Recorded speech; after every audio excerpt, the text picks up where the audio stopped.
Assalamualaikum warahmatullahi wabarakatuh. Innal hamdalillah nahmaduhu wa nasta'inuhu wa nastaghfiruh wa na'udzu billahi min shururi anfusina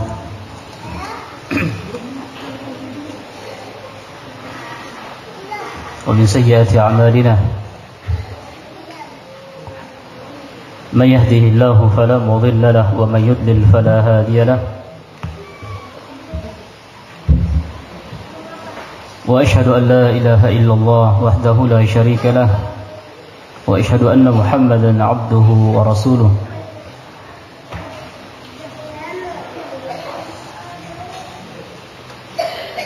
يا أيها الذين آمنوا اتقوا الله حق تقاته ولا تموتن إلا وأنتم مسلمون يا أيها الناس اتقوا ربكم الذي خلقكم من نفس واحدة وخلق منها زوجها وبث منهما رجالا كثيرا ونساء واتقوا الله الذي تساءلون به والأرحام إن الله كان عليكم رقيبا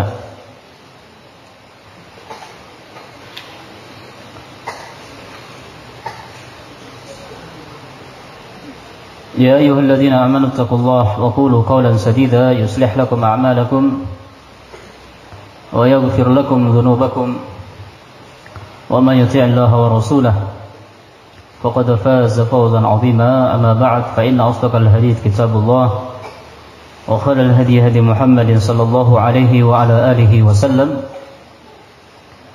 وشر الأمور محدثاتها فإن كل محدثة بدعة وكل بدعة ضلالة وكل ضلالة في النار أعاذني الله وإياكم من النار.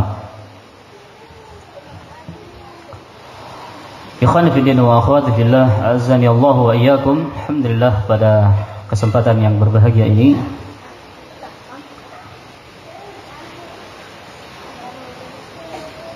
insyaallah kita akan melanjutkan kajian yang telah kita jelaskan pada pertemuan kemarin malam terkait tentang kerusakan-kerusakan dalam perayaan Tahun Baru Masehi. Dan ini adalah sesi yang kedua dan kita usahakan adalah sesi yang terakhir insyaallah. Dan telah kita jelaskan pada pertemuan yang lalu 3 kerusakan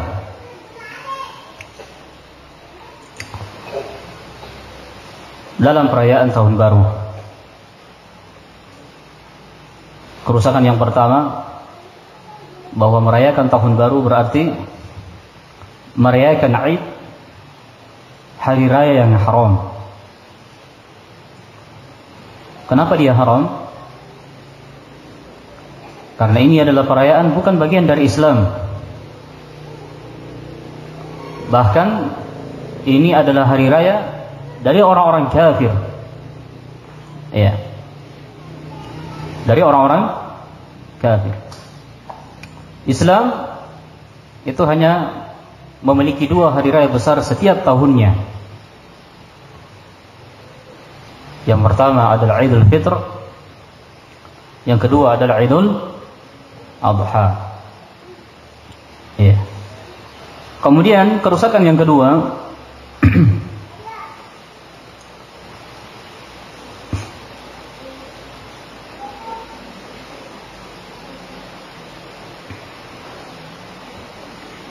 merayakan Tahun Baru berarti tasyabbuh bil kufar. Dan ini sangat jelas ya. Man tashabbaha biqaumin fa huwa minhum. Siapa yang menyerupai suatu kaum, maka dia termasuk dari mereka. Dan Nabi sallallahu alaihi wasallam telah menjelaskan jauh-jauh sebelumnya bahwa akan datang nanti suatu masa sepeninggal beliau, umat Islam itu akan mengikuti jejaknya mereka. Shibron bi shibr, sejengkal demi sejengkal, wa dhira'an bi dhira', sehasta demi sehasta, hatta law dakhalu juhra dhab, sampai-sampai ketika yang mereka ikuti itu masuk ke dalam lubang ad-dhab, salah satu jenis biawak yang mereka ini membuat lubang dalam tanah yang berliku-liku, ya, kecil. La dakhaltumuh, maka kalian akan masuk ke dalamnya, mengikuti mereka. Kata para sahabat, al-yahudu wan nasara, ya Rasulullah, apakah mereka orang-orang Yahudi wan nasara, wahai Rasulullah? Qala Rasulullah sallallahu alaihi wasallam, faman, siapa lagi kalau bukan mereka? Ya. Dan ini terjadi, barakallahu fikum, termasuk dalam perayaan tahun baru ini. Hampir umatul Islam sebagian besar dari mereka ikut terbawa, begadang semalaman, bahkan ada yang sampai pagi tidak sholat subuh, ya.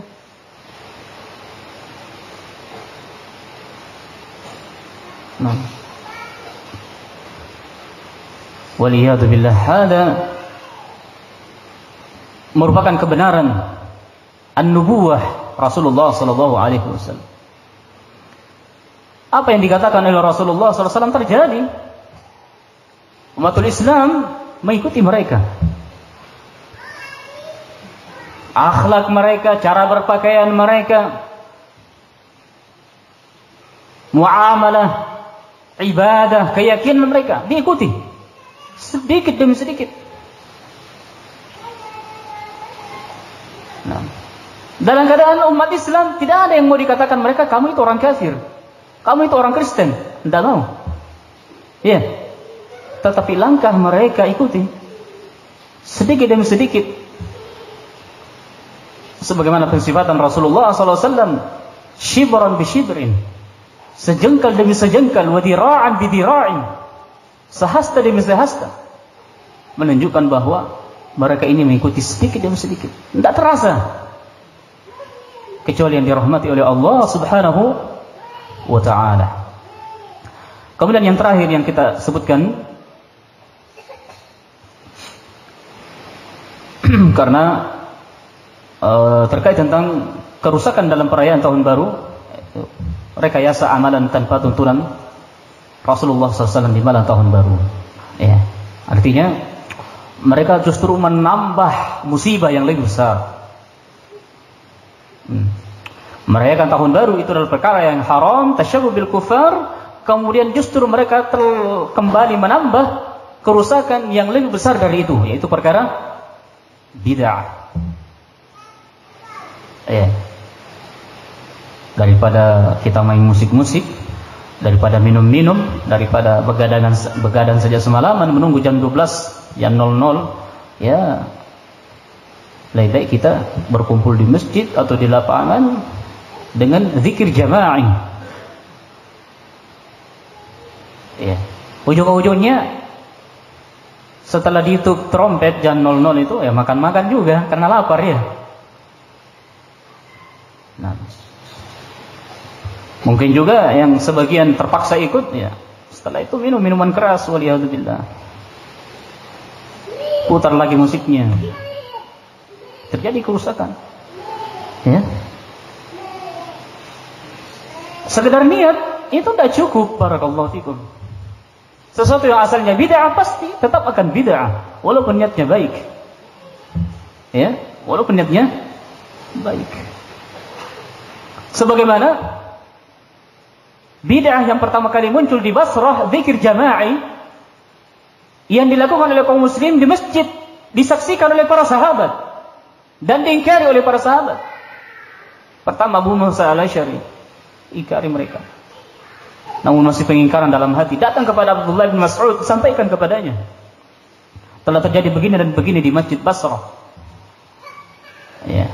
Abdullah bin Mas'ud radhiyallahu anhu datang kepadanya mengatakan Rasulullah belum lama meninggal, bencana-bencananya belum pecah, menunjukkan bahwa baru saja Nabi meninggal. Kalian sudah melakukan perkara baru dalam agama. Apa kata mereka? Wallahi ya Aba Abdurrahman ma aradana illa al-khair.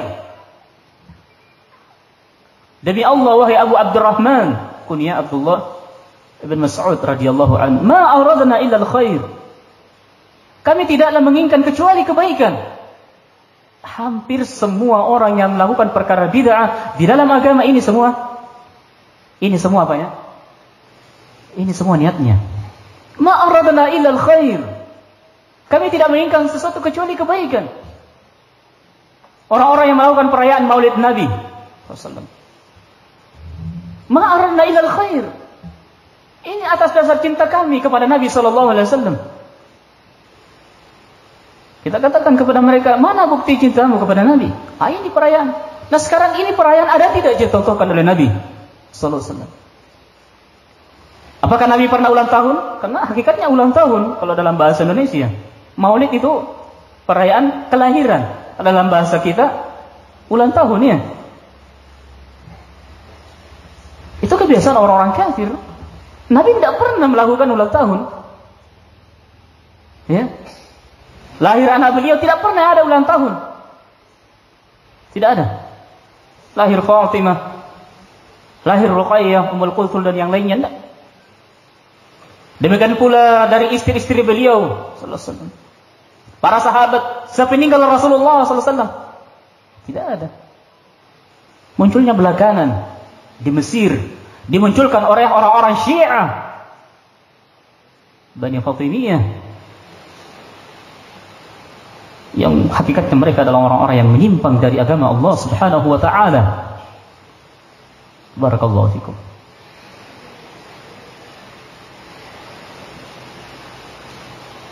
Kalau begitu ketika mereka melakukan acara tersebut bukan cinta Nabi, itu benci Nabi. Kan itu.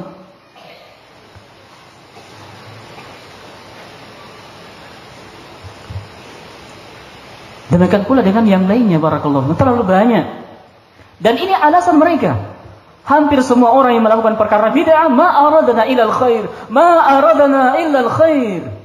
Kami tidak menginginkan kecuali kebaikan.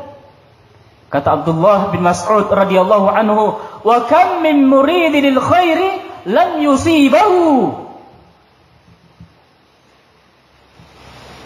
Betapa banyak orang yang menginginkan kebaikan namun mereka tidak mendapatkan kebaikan tersebut.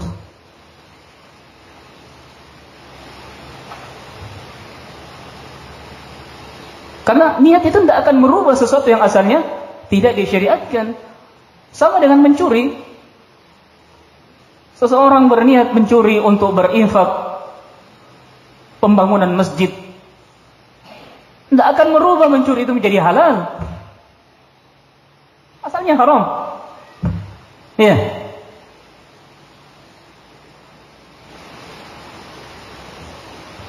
Maka perhatikan barakallahu fikum. Ini rekayasa. Rekayasa amalan yang tidak ada tuntunan dari Nabi sallallahu alaihi wasallam. Sementara Nabi sallallahu alaihi wasallam bersabda, "Man ahdatha fi amrina hadza ma laysa minhu fa huwa rad." Barang siapa yang mengada-adakan sesuatu yang tidak ada perkaranya dari kami, kata Nabi, fa huwa rad.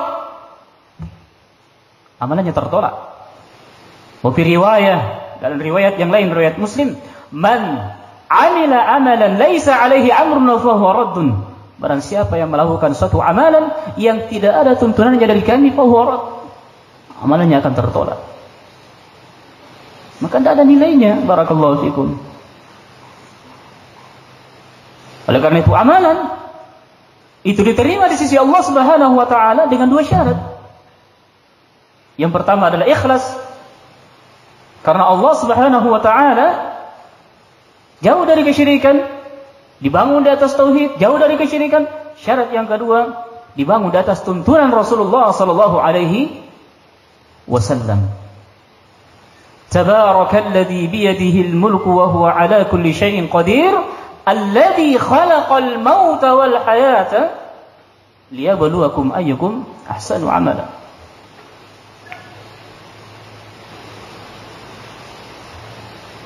Dialah Allah yang ciptakan kehidupan dan kematian untuk menguji kalian. Ayyukum ahsanu amala, siapa yang paling baik amalannya?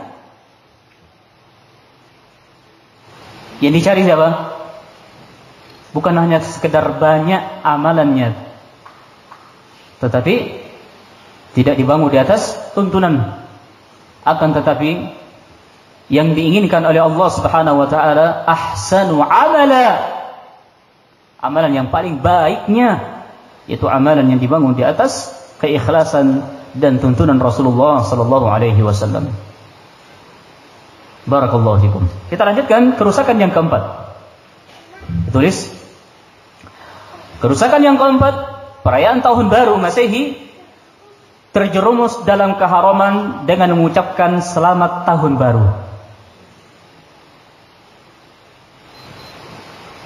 Terjerumus dalam keharaman dengan mengucapkan selamat tahun baru. Ikhwan fillah azzakumullah, barakallahu fikum.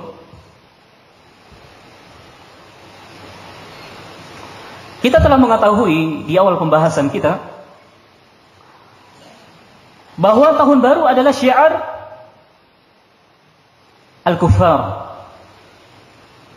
syiar orang-orang kafir, dan bukan syiar kaum muslimin. Tidak ada sedikit pun bagian dari Islam. Maka tidak pantas seorang muslim memberikan selamat dalam syiar orang-orang kafir. Ya. Bahkan hal ini tidak diperbolehkan berdasarkan kesepakatan ijma' al-ulama.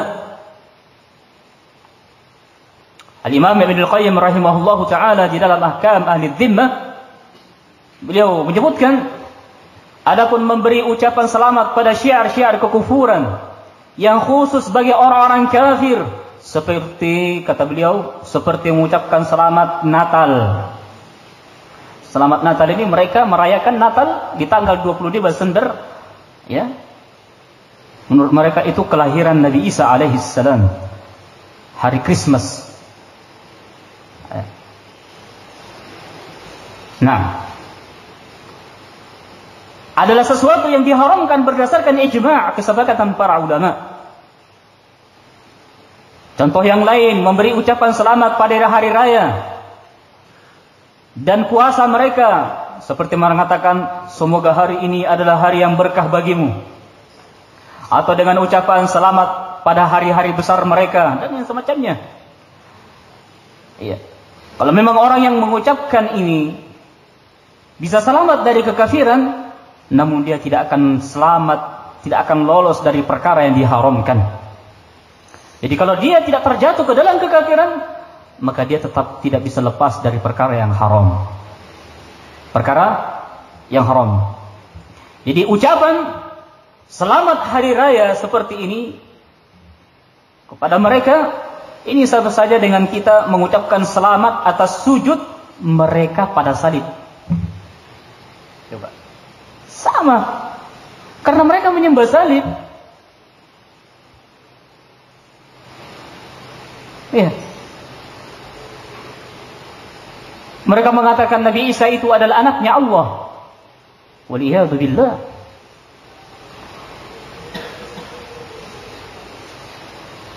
Bertahun-tahun kita membaca surah Al-Ikhlas, lam yalid wa lam yulad. Qul huwallahu ahad. Katakanlah Allah itu Maha Esa, lam yalid wa lam yulad. Allah tidak beranak dan tidak diperanakkan. Di akhir tahun orang mengatakan selamat Natal, selamat tahun baru. Bertentangan dengan apa yang dia ucapkan. Ketika dia mengatakan selamat Natal, berarti dia membenarkan apa yang dilakukan oleh orang-orang Nasara yang mereka menyembah salib, yang mengatakan Nabi Isa adalah anaknya Allah. Waliyadu billah.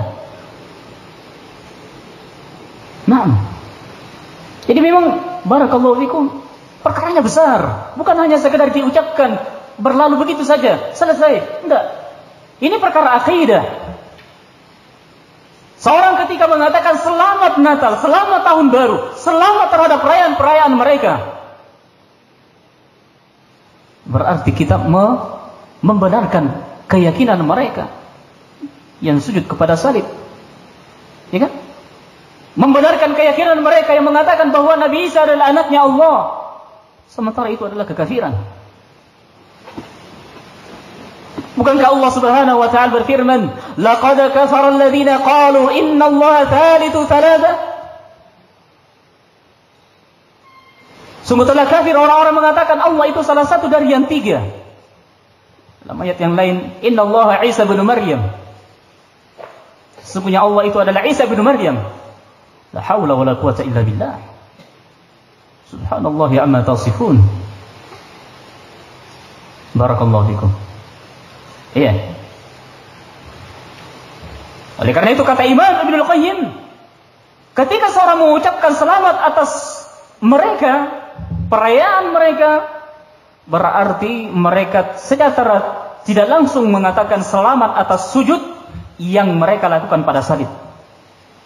Bahkan perbuatan seperti ini lebih besar dosanya di sisi Allah Subhanahu wa taala. Ucapan selamat semacam ini lebih dibenci oleh Allah dibandingkan seseorang memberi ucapan selamat pada orang yang minum minuman keras. Ini dosa besar, minuman keras ya. Ya. Ucapan selamat kepada orang yang sudah membunuh. Memang kamu preman top. Ya. Ucapan selamat kepada orang yang berzina, waliyadzubillah, atau ucapan selamat pada maksiat yang lainnya. Mengucapkan selamat tahun baru, selamat hari Natal, perayaan-perayaan orang kafir dosanya lebih besar. Karena ini menyangkut akidah. Adapun minum khamar, berzina, ya kan? Membunuh jiwa yang diharamkan oleh Allah Subhanahu wa taala, ini dosa besar min al-kabair. Ya, dari dosa-dosa besar. Namun ucapan selamat kepada perayaan orang-orang kafir dosanya di atas, lebih besar. Karena itu menyangkut akidah, pembenaran akidah sesat mereka. Ya, di sininya pentingnya kita belajar. Jadi ucapan-ucapan seperti itu bukan hanya sekedar berlalu saja, ada pertanggungjawabannya. Ya, ada pertanggungjawaban. Jadi kalau ada orang yang ikut begadang semalaman, apa sih salahnya saya begadang? Saya susah tidur. Apalagi tetangga sebelah bakar-bakar ikan. Ya. Kerjaku. Tidak enak kalau kita cepat tidur. Ya, biasanya setiap tahun kita memang begadang. Ya. Bukan hanya sekedar itu, barakallahu fikum. Ini kaitannya dengan apa? Kaitannya dengan perayaan orang-orang kafir. Ini masalahnya masalah agama, barakallahu fikum. Bukan masalah dunia saja. Ya. Nah, oleh karena itu kata beliau rahimahullah, Imam Ibnul Qayyim, barang siapa yang memberi ucapan selamat pada seseorang yang berbuat maksiat, bid'ah atau kekufuran, maka dia pantas mendapatkan kebencian dan murka Allah Subhanahu wa taala. Kerusakan yang kelima, meninggalkan perkara wajib, yaitu salat 5 waktu. Ini perkara terjadi, barakallahu fikum. Kerusakan yang kelima ini terjadi. Meninggalkan perkara yang hukumnya wajib, yaitu melaksanakan salat 5 waktu, khususnya salat subuh.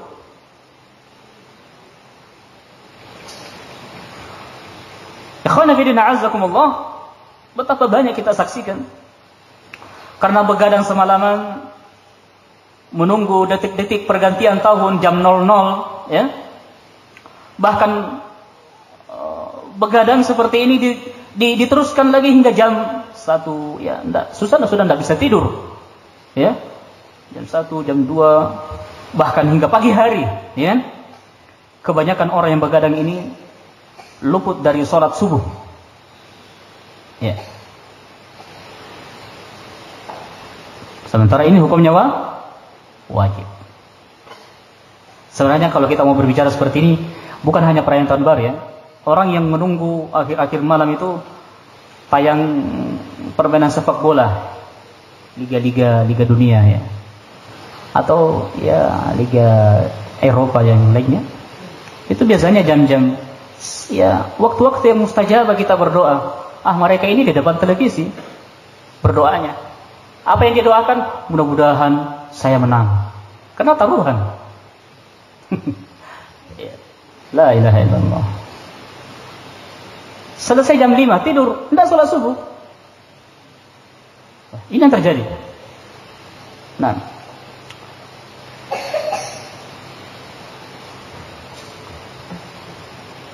jadi di antara mereka ada yang sama sekali tidak sholat subuh karena memang waktu itu waktu sudah ngantuk ya, begadang semalaman, akhir malam, subuh hari itu sudah ngantuk, sudah tidak sholat subuh. Akhirnya mereka tidur hingga siang, ya tidur.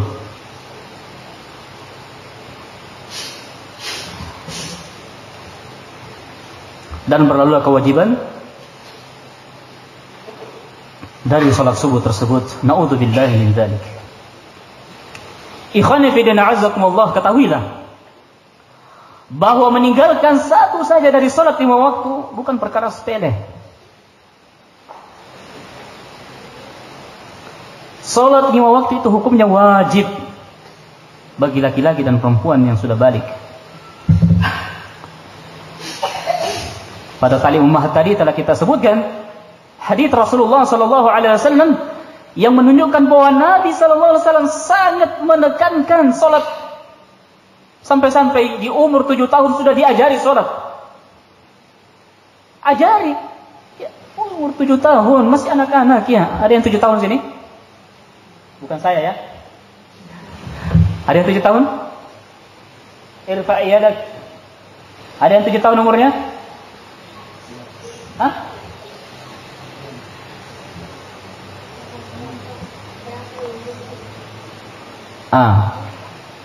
Enggak ada ya? Oh ini, Masya Allah. Ahlan wa sahlan. Hisham. Barakallahu fiik. Alladhi fi janibik man hu? Yang di sampingnya siapa? Kamu umur? Oh, 8 tahun. Ini Sufyan 5 tahun. Anak muda Sufyan. 15 tahun ke bawah. Jadi umur 7 tahun sudah diajari, mulu auladakum bis-shalat bi 70 sana. Ajari mereka untuk salat ketika berumur 7 tahun. Wadribuhu dan pukulan mereka ketika telah berumur 10 tahun kalau tidak sholat. Ya, dipukul bukan pukulan siksaan, dikasih balok-balok. Ya enggak ya. Dicekik lehernya. Ini orang, anak ini tidak sholat.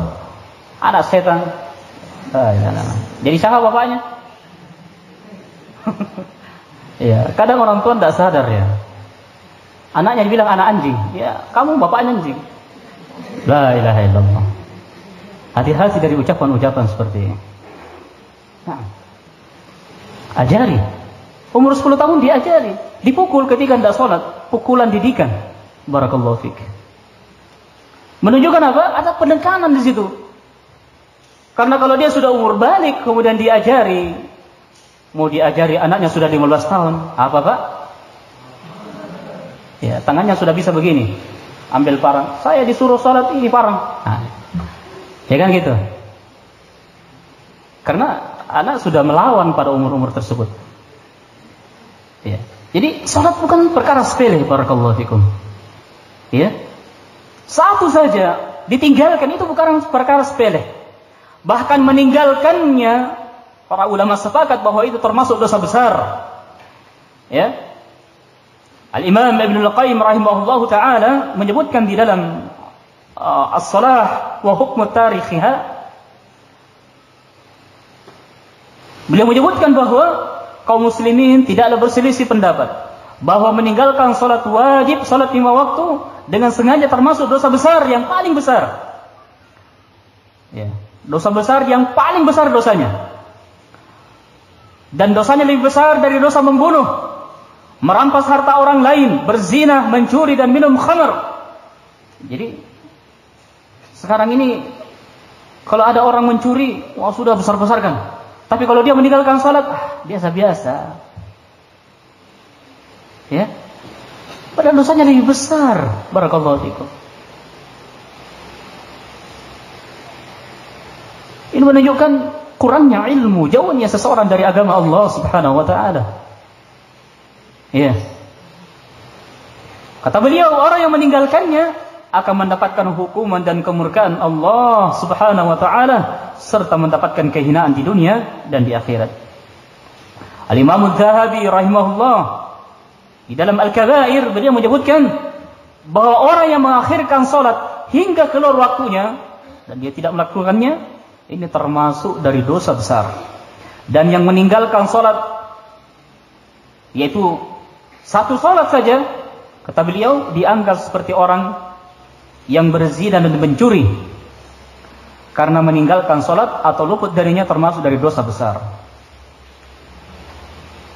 Oleh karena itu orang yang meninggalkannya sampai berkali-kali, ini termasuk pelaku dosa besar sampai dia bertaubat kepada Allah Subhanahu wa taala. Oleh karena itu, ikhwan fillah azakumullah, Nabi SAW mengancam dengan kekafiran bagi orang yang sengaja meninggalkan salat lima waktu. Jadi dia meninggalkan salat lima waktu secara terus-menerus dengan sengaja dalam keadaan telah mengetahui hukumnya, maka ini bisa menjadikan kekafiran. Dalam hadits Buraidah ibn al-Husayb al-Aslami radhiyallahu anhu, aku mendengar Rasulullah sallallahu alaihi wasallam bersabda, "Al-ahdu alladhi bainana wa bainahumus shalah, faman tarakaha faqad kafar." Perjanjian antara kami dan mereka orang-orang kafir adalah salat. Barang siapa yang meninggalkannya, maka dia telah kafir. Hadits riwayat Ahmad, At-Tirmidzi, An-Nasa'i, Ibnu Majah dan disahihkan oleh Syekh Al-Albani.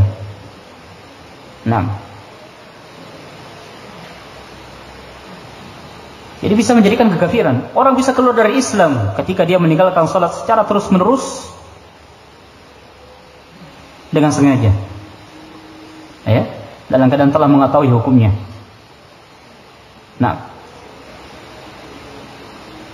Maka dengan merayakan tahun baru, seseorang dapat pula terluput dari amalan yang utama selain dari salat lima waktu, juga amalan yang utama yaitu salat malam, salatul lail, salatul tahajud, salatul witr. Ya, Nabi SAW bersabda, "Afdal salati ba'da al-fardhiyati salatul lail." Sebaik-baik salat setelah salat wajib adalah salat malam. Hadits riwayat Muslim. Ya.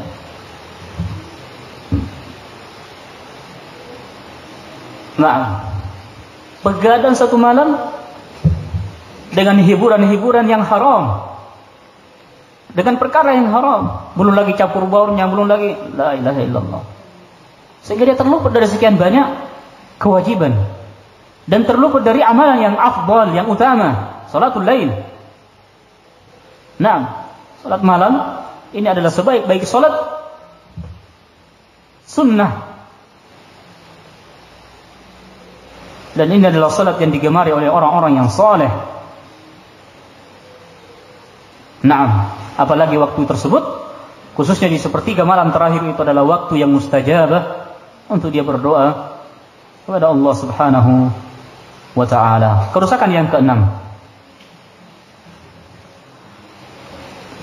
begadang tanpa ada hajat, dalam kurung kebutuhan.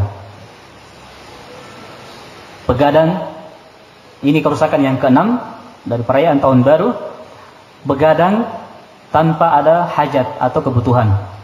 Jadi perhatikan, barakallahu fikum, begadang tanpa ada kepentingan yang syar'i ini dibenci oleh Nabi SAW. Termasuk di sini adalah menunggu detik-detik pergantian tahun baru yang tidak ada manfaatnya sama sekali. Ya. Diriwayatkan dari Abu Barzah radhiyallahu anhu, beliau berkata, anna Rasulullah sallallahu alaihi wasallam kana yakrahu an-nauma qabla al-isya wal haditha ba'daha.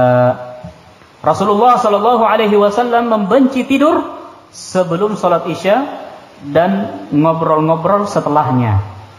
Setelah sholat isya, cerita ngobrol yang tidak ada manfaatnya itu dibenci oleh Nabi Sallallahu Alaihi Wasallam. Tidur sebelum sholat isya dan bercerita ngobrol yang tidak ada manfaatnya setelah sholat isya. Hadits riwayat Bukhari. Dijelaskan oleh Imam Ibn al-Battal rahimahullah bahwa Nabi Shallallahu Alaihi Wasallam ini tidak suka begadang setelah sholat isya karena beliau sangat ingin melaksanakan sholat malam. Kenapa beliau benci begadang setelah sholat isya, bercerita setelah sholat isya? Karena beliau sangat ingin melaksanakan sholat malam dan khawatir jika sampai luput dari sholat subuh berjamaah. Iya. Umar bin Khattab radhiyallahu anhu sampai pernah memukul orang yang begadang setelah sholat isya.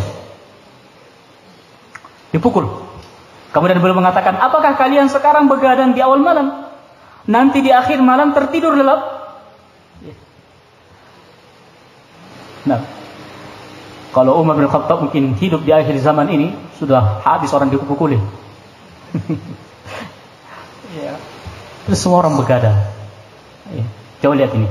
Kata beliau, apakah kalian sekarang begadang di awal malam, nanti di akhir malam tidur lelap, tidak bangun sholat tahajud, sholat subuh. Ya.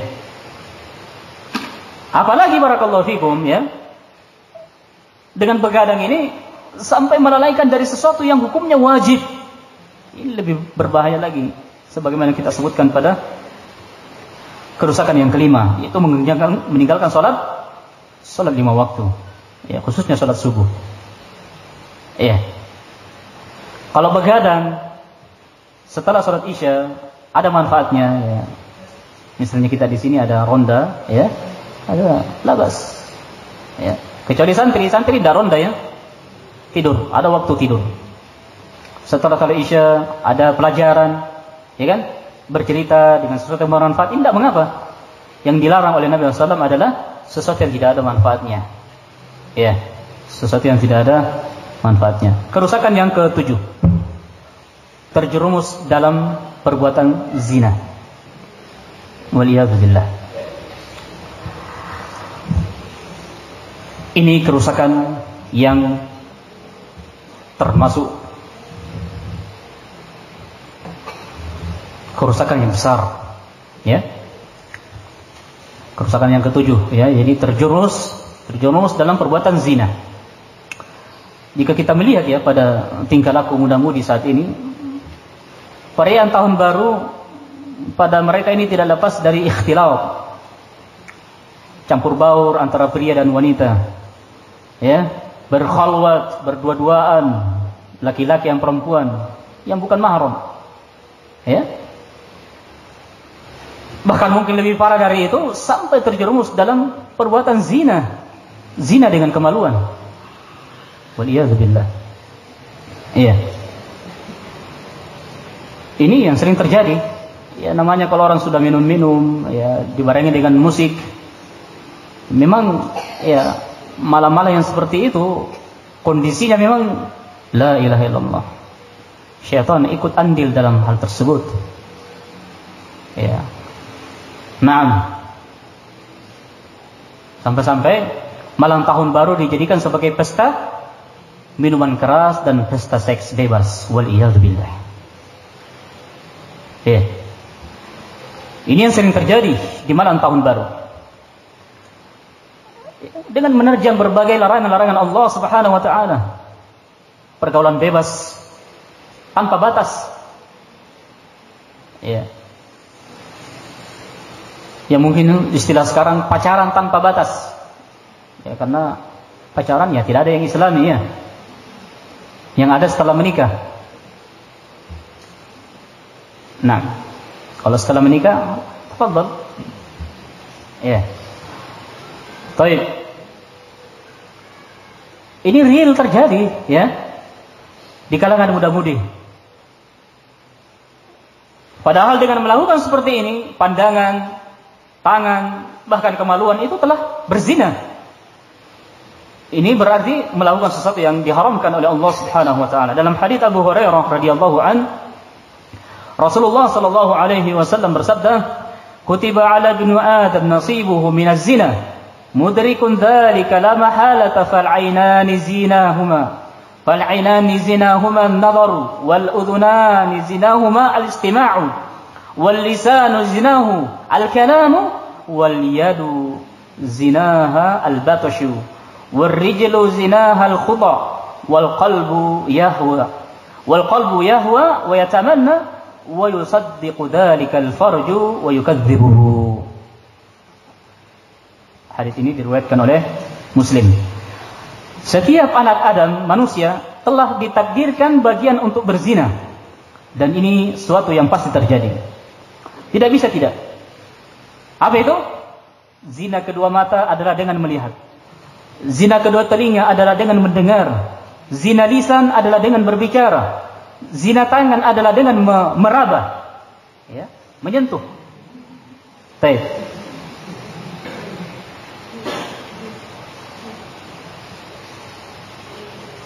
Zina kaki adalah dengan melangkah, berjalan. Zina hati adalah dengan menginginkan dan berangan-angan.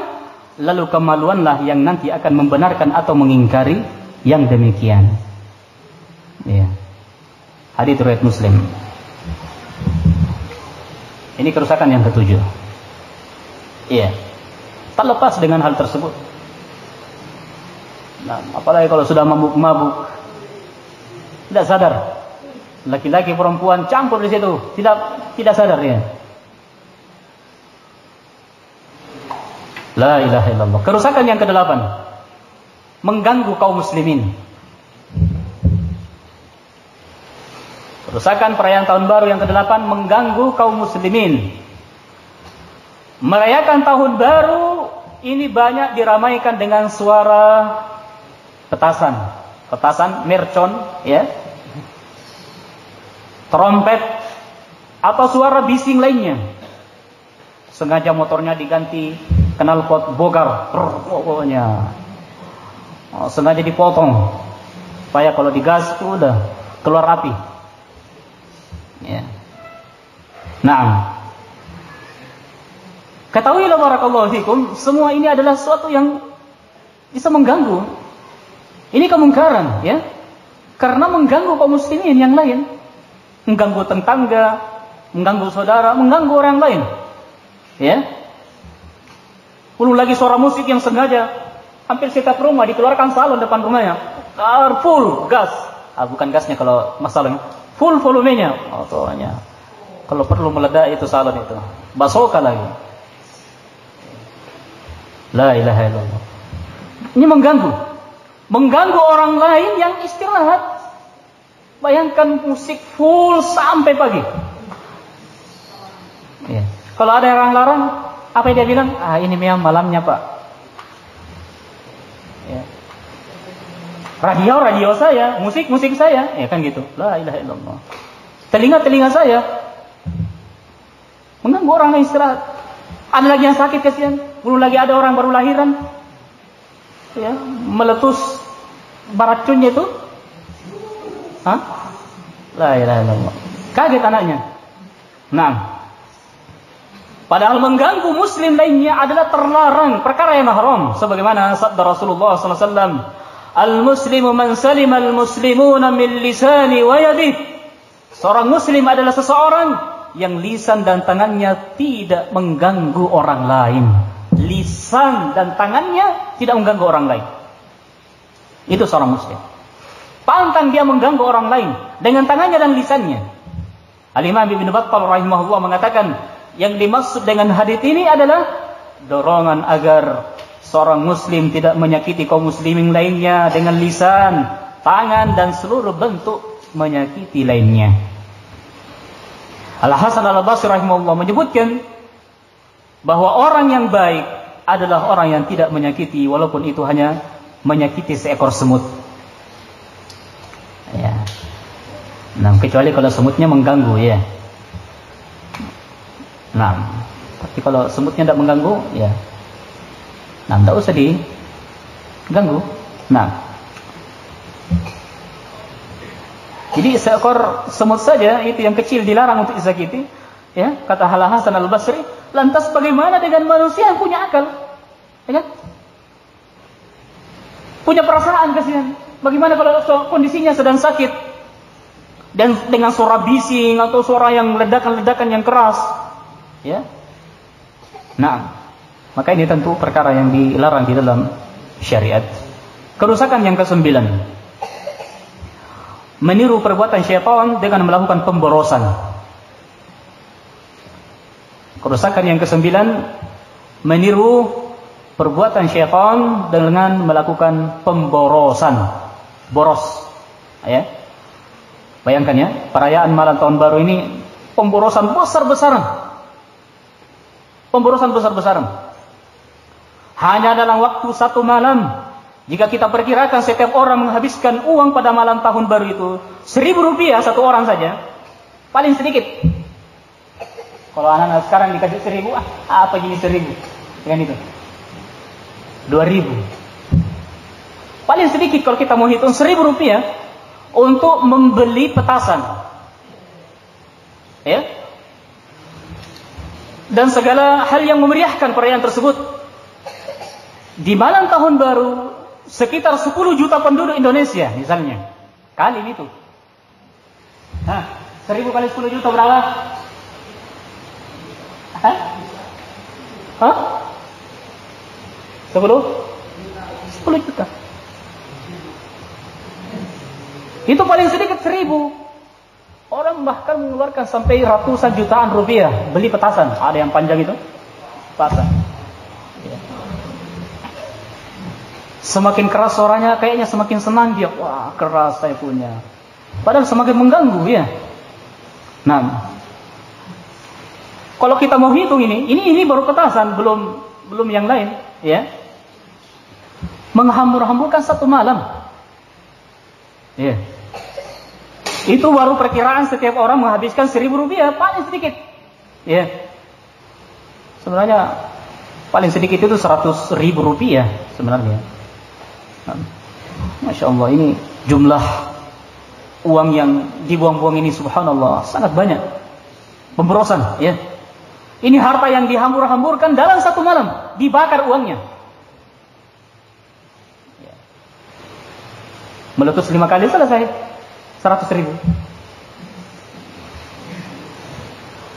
Coba kalau dia 100.000 beli coto. Ini. Iya kan? Panggil temannya di Terelu makan coto. Nggak usah yang coto kuda, coto sapi. Ya. Ya kan? Atau beli tahu isi depan. Ya, bagi-bagi. Petasan. Ini pemborosan, barakallahu fikum. Allah Subhanahu wa taala firman dalam surah Al-Isra ayat 26 sampai 27, "Wala tubadzir tabdzira, innal mubadzirina kanu ikhwana syayatin." Dan janganlah kamu menghambur-hamburkan harta secara boros. Sesungguhnya pemboros-pemboros itu adalah saudara-saudara syaitan. Nah. Satu lagi, kerusakan yang ke-10, ini yang terakhir yang bisa kita sebutkan, menyanyiakan waktu yang begitu berharga. Ya, waktu itu lebih berharga daripada uang dan emas.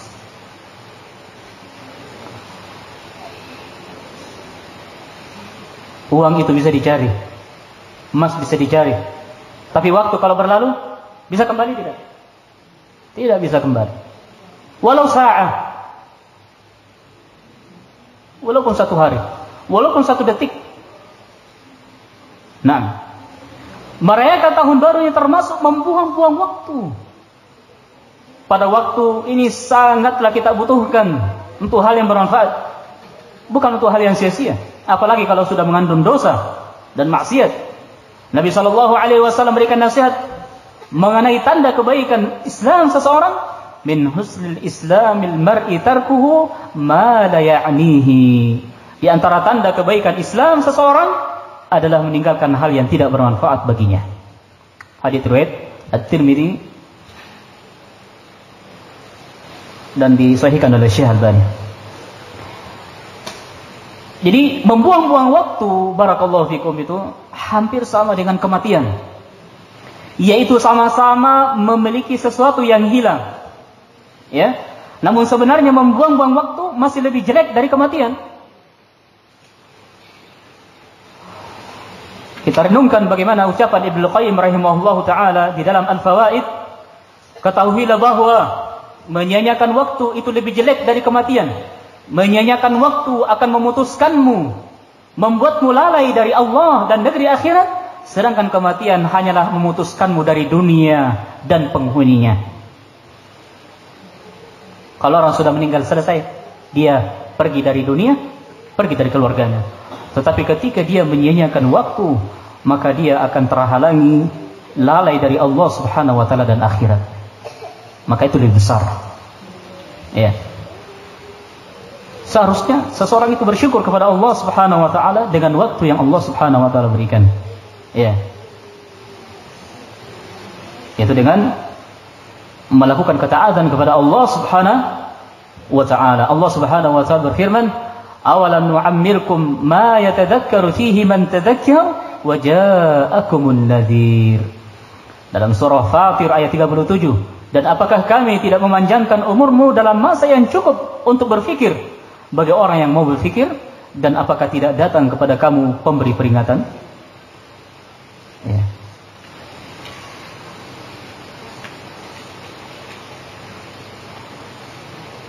Ikhwan fillah azakumullah, ini beberapa kerusakan yang bisa kita sebutkan. Sebenarnya masih banyak lagi, ya. Kerusakan-kerusakan yang lain yang kita tidak bisa sebutkan satu persatu pada waktu yang singkat ini. Ya, oleh karena itu seorang muslim tentu akan berpikir 1000 kali, ya. Dia akan berpikir 1000 kali sebelum melangkah, karena sia-sianya dan bahayanya merayakan tahun baru tersebut, ya. Nah, jika ingin menjadi baik di tahun mendatang, itu bukanlah dengan merayakannya. Ya, bukan dengan merayakannya. Seseorang menjadi baik itu tentulah dengan banyak bersyukur kepada Allah Subhanahu wa taala, bukan dengan merayakan satu malam, menghabiskan harta, menghabiskan uang, melakukan perkara yang haram, tasyabbuh bil kuffar, melakukan perkara yang haram, bukan. Tetapi dengan memanfaatkan waktu dengan sebaik-baiknya, bersyukur atas nikmat yang Allah Subhanahu wa taala berikan. Bersyukur yang sebenarnya adalah dengan melakukan ketaatan kepada Allah Subhanahu wa taala, bukan dengan berbuat maksiat dan bukan dengan membuang-buang waktu dengan sia-sia. Ya. Lalu yang harus kita pikirkan di sini adalah hari esok itu harus lebih baik daripada hari ini. Hari ini harus lebih baik daripada hari kemarin, dan hari esok itu harus lebih baik daripada hari ini, ya. Nah, maka pikirkanlah, apakah hari ini iman kita sudah semakin meningkat ataukah semakin menurun. Nah, itulah yang harus kita renungkan. Seorang muslim setiap kali bergulirnya waktu, setiap kali bertambahnya waktu, maka amalannya pun bertambah, ketaatannya pun bertambah. Naam, senantiasa introspeksi diri dan muhasabah kepada Allah Subhanahu wa taala, muhasabah dengan amalan-amalan yang dia lakukan. Naam, sebab dengan bertambahnya waktu, maka itu menunjukkan berkurangnya jatah bagi dia hidup di dunia. Barakallahu fikum. Ini yang dapat kami sebutkan, dan kita menjelaskan hal ini tentu kita menginginkan kebaikan. Sebagai nasihat untuk diri saya pertama kali, dan kepada ikhwanana dan seluruh kaum muslimin dan muslimah, barakallahu fikum. Dan kita mengatakan seperti ucapan Nabi Syuaib alaihi salatu wassalam, sebagaimana disebutkan dalam surah Hud ayat 88, in uridul islaha mastata'tu wa ma taufiqi illa billah alaihi tawakkaltu wa ilaihi unib. Nabi Syuaib alaihi salam berkata, aku hanya bermaksud mendatangkan perbaikan selama aku masih sanggup, dan petunjuk yang aku ikuti hanya dari Allah. Kepadanya aku bertawakal, dan kepadanya pula aku kembali. Subhanakallahumma wa bihamdik, asyhadu an la ilaha illa anta, astaghfiruka wa atubu ilaik. Wa akhiru da'wana alhamdulillahi rabbil alamin. Wassalamu alaikum warahmatullahi wabarakatuh.